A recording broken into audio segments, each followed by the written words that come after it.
MAS ಪುಂಡಾಟ ಹಿನ್ನೆಲೆ ಕನ್ನಡ ಪರ ಸಂಘಟನೆಗಳು ಕೆರಳಿ ಕೆಂಡವಾಗಿದ್ದಾವೆ. ಇಂದು ಬೆಂಗಳೂರಿನಲ್ಲಿ ರಾಜಭವನ ಮುತ್ತಿಗೆಗೆ ನಿರ್ಧಾರವನ್ನು ತೆಗೆದುಕೊಂಡಿದ್ದಾರೆ.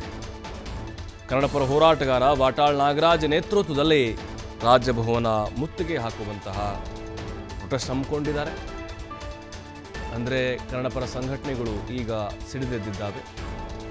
ವಾಟಾಳ್ ನಾಗರಾಜ್ ಆಲ್ರೆಡಿ ಕರೆ ಕೊಟ್ಟಿದ್ದಾರೆ ಕರ್ನಾಟಕ ಬಂದ್ಗೆ ಮಾರ್ಚ್ 22ಕ್ಕೆ. ಇದು ಮತ್ತೊಂದು ಹೋರಾಟ. ಮರಾಠಿ ಪುಂಡರು ಮತ್ತು ಶಿವಸೇನೆ ಪುಂಡಾಟಿಕೆ ಕಡಿವಾಣಕ್ಕೆ ಆಗ್ರಹಿಸ್ತಾ ಇದ್ದಾರೆ. ಬೆಳಗಾವಿಯಲ್ಲಿ ಕನ್ನಡಿಗರ ಮೇಲೆ ದಬ್ಬಾಳಿಕೆ ಕಡಿವಾಣಕ್ಕೆ ರಾಜ್ಯಪಾಲರ ಮುಂದೆ ಮನವಿಯನ್ನು ಮಾಡಿಕೊಳ್ಳಲಿದ್ದಾರೆ. ರಾಜ್ಯಪಾಲರ ಗಮನವನ್ನು ಸೆಳೆಯೋಕೆ ಮುಂದಾಗಿದ್ದಾರೆ ವಾಟಾಳ್ ನಾಗರಾಜ್. ಮಧ್ಯಾಹ್ನ 12 ಗಂಟೆಗೆ ಮುತ್ತಿಗೆ ಹಾಕುತ್ತೆ ಕನ್ನಡ ಒಕ್ಕೂಟ. ಈ ಕನ್ನಡ ಪರ ಹೋರಾಟಗಾರರೇನಿದ್ದಾರೆ ಸಾರಾ ಗೋವಿಂದು, ಕರವೇ ಶಿವರಾಮೇಗೌಡ, ಕನ್ನಡ ಕುಮಾರ್, ಗಿರೀಶ್ ಗೌಡ ಸೇರಿ ನೂರಾರು ಕಾರ್ಯಕರ್ತರು ಭಾಗಿಯಾಗೋ ಸಾಧ್ಯತೆಗಳಿದ್ದಾವೆ. ಕನ್ನಡದ ಕಹಳೆಯನ್ನು ಮೊಳಗಿಸ್ತಾ ಇದ್ದಾರೆ. ಇವತ್ತು ಬೆಂಗಳೂರಿನಲ್ಲಿ ರಾಜಭವನ ಮುತ್ತಿಗೆ ಹಾಕೋಕೆ ಸಜ್ಜಾಗಿದ್ದಾರೆ. ಯಾಕಂದರೆ ಪದೇ ಪದೇ ಈ ಪುಂಡಾಟಗಳು ಮತ್ತು ಕನ್ನಡಿಗರನ್ನು ಅವಮಾನಿಸುವಂಥ ಕೆಲಸ ನಡೀತಾ ಇದೆ. ವಾಟಾಳ್ ನಾಗರಾಜ್ ನೇತೃತ್ವದಲ್ಲಿ ರಾಜಭವನ ಮುತ್ತಿಗೆ ಇರುತ್ತೆ ರಾಜ್ಯಪಾಲರನ್ನು ಗಮನ ಸೆಳೆಯಲಿಕ್ಕೆ. ಅಂದರೆ ರಾಜತಾಂತ್ರಿಕವಾಗಿ ಆ ಸರ್ಕಾರದ ಜೊತೆಗೆ ಮಾತನಾಡಲಿಕ್ಕೆ ಒತ್ತಡವನ್ನು ಹೇರಲಿದ್ದಾರೆ. ಅಖಂಡ ಕರ್ನಾಟಕ ಬಂದ್ ನೋಡಿ, ಇದರ ಅಂಗವಾಗಿ ವಾಟಾಳ್ ನಾಗರಾಜ್ ಅವರ ನೇತೃತ್ವದಲ್ಲಿ ಇವತ್ತು ರಾಜಭವನದ ಮುತ್ತಿಗೆಯನ್ನು ಹಮ್ಮಿಕೊಂಡಿದ್ದಾರೆ.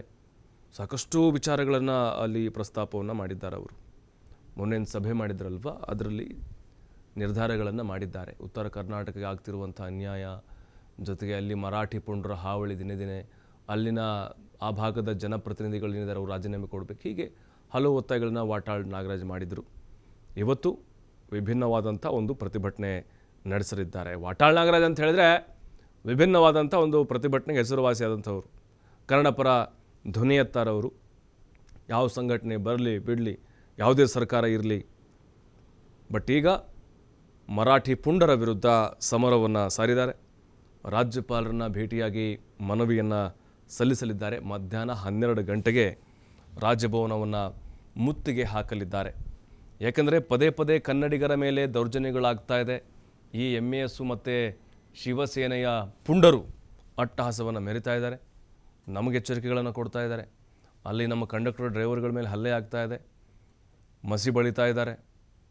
ಅದರಲ್ಲೂ ಮಹಾರಾಷ್ಟ್ರದ ಕೆಲ ಪುಂಡರು, ಈ ಎಂಎಸ್ನವರು ಶಿವಸೇನೆಯವರು ಬೆಳಗಾವಿಯಲ್ಲಿ ಇದ್ದುಕೊಂಡೆ ನಮ್ಮ ನೆಲ ಜಲ ಭಾಷೆ ಇದರಲ್ಲಿದ್ದುಕೊಂಡು ಅವರು ಮಹಾರಾಷ್ಟ್ರದ ಪರವಾಗಿ ಮಾತಾಡೋದು, ಕನ್ನಡಿಗರ ವಿರುದ್ಧವಾಗಿ ಮಾತಾಡುವುದು, ನಾಡದ್ರೋಹಿ ಕೆಲಸವನ್ನು ಮಾಡ್ತಾ ಇದ್ದಾರೆ.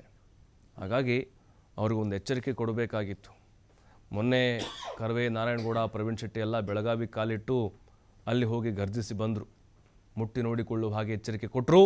ಈಗ ವಾಟಾಳ್ ನಾಗರಾಜ್ ನೇತೃತ್ವದ ಸಂಘಟನೆಗಳು ಕನ್ನಡ ಒಕ್ಕೂಟ ಒಗ್ಗಟ್ಟಾಗಿ ಹೋರಾಟವನ್ನು ಮಾಡ್ತಾ ಇದ್ದಾವೆ. ರಾಜಭವನಕ್ಕೆ ಹೋಗಿ ಮುತ್ತಿಗೆ ಹಾಕಿ ರಾಜ್ಯಪಾಲರ ಮೂಲಕ ರಾಷ್ಟ್ರ ಮಟ್ಟದಲ್ಲಿ ಗಮನವನ್ನು ಸೆಳೆಯೋದು. ಯಾಕಂತ ಹೇಳಿದ್ರೆ ಪದೇ ಪದೇ ಪುಂಡಾಟಿಕೆಗಳು ಜಾಸ್ತಿ ಆಗ್ತಾ ಇದೆ. ನೋಡಿ, ಆತ ಯಾರೋ ಶಿವಸೇನಾ ಮುಖಂಡ ದೇವಣೆ ವಾರ್ ಮಾಡೋದಾಗಿರ್ಬೋದು, ಜೊತೆಗೆ ನಮ್ಮ ಬಸ್ಸನ್ನು ಅಲ್ಲಿ ತಡೆಯೋದು, ಕಲ್ಲು ಹೊಡೆಯೋದು, ಮಸಿ ಹಚ್ಚೋದು, ಮತ್ತು ನಮ್ಮ ಕನ್ನಡಿಗರು ರೊಚ್ಚಿಗೆ ಹೇಳೋದಕ್ಕೆ ಪ್ರತಿಯಾಗಿ ಉತ್ತರ ಕೊಡೋದು, ಜನಸಾಮಾನ್ಯರಿಗೆ ತೊಂದರೆ ಆಗ್ತಾ ಇದೆ. ಮತ್ತು ಅಲ್ಲಿ ಪ್ರಯಾಣ ಮಾಡುವಂಥವ್ರಿಗೆ ಅನಾನುಕೂಲ ಆಗ್ತಾ ಇದೆ. ಅಲ್ಲಿವರೆಗೂ ತೊಂದರೆ ಆಗ್ತಿದೆ, ಮಹಾರಾಷ್ಟ್ರದವರೆಗೂ, ಕನ್ನಡಿಗರಿಗೂ ಕೂಡ ತೊಂದರೆ ಆಗ್ತಾ ಇದೆ. ವ್ಯಾಪಾರ ವಹಿವಾಟುಗಳಿಗೆ ಹೊಡೆತ ಬೀಳ್ತಾ ಇದೆ. ಹಾಗಾಗಿ ಇಲ್ಲಿ ಅಮಾಯಕರಿಗೆ ತೊಂದರೆ ಆಗಬಾರ್ದು ಅನ್ನುವಂಥ ಒಂದು ಕಾಳಜಿ ಅಷ್ಟೇ.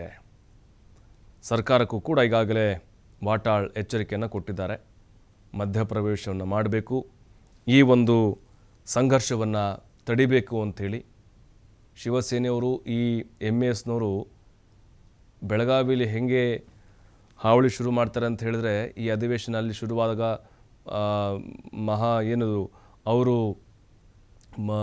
ಅಲ್ಲಿ ಕರಾಳ ದಿನಾಚರಣೆಯನ್ನು ಮಾಡೋದು, ಮಹಾಮೇಳ ಮಾಡ್ತೀವಿ ಅನ್ನೋದು, ಈ ರೀತಿಯಾಗಿ ಕೆಲವು ಉದ್ದಟತನವನ್ನು ಪದೇ ಪದೇ ಪ್ರದರ್ಶನ ಮಾಡ್ತಾ ಇದ್ದಾರೆ. ಎಂಎಎಸ್ ಬ್ಯಾನ್ ಆಗಬೇಕು ಅಂಥೇಳಿ ಒತ್ತಾಯಗಳು ಸಾಕಷ್ಟು ವರ್ಷಗಳಿಂದ ಅದು ಹೆಚ್ಚಾಗ್ತಾನೇ ಇದೆ. ಅಸ್ತಿತ್ವ ಇಲ್ಲ ಅದಕ್ಕೆ ಎಂಎಎಸ್ಗೆ. ಆದರೂ ಕೂಡ ಕನ್ನಡಿಗರ ವಿಚಾರ ಅಂತ ಬಂದಾಗ ಪದೇ ಪದೇ ಅವಮಾನಿಸುವಂಥ ಕೆಲಸವನ್ನು ಆ ಪುಂಡರು, ಪೋಖರಿಗಳು ಮಾಡ್ತಾ ಇದ್ದಾರೆ.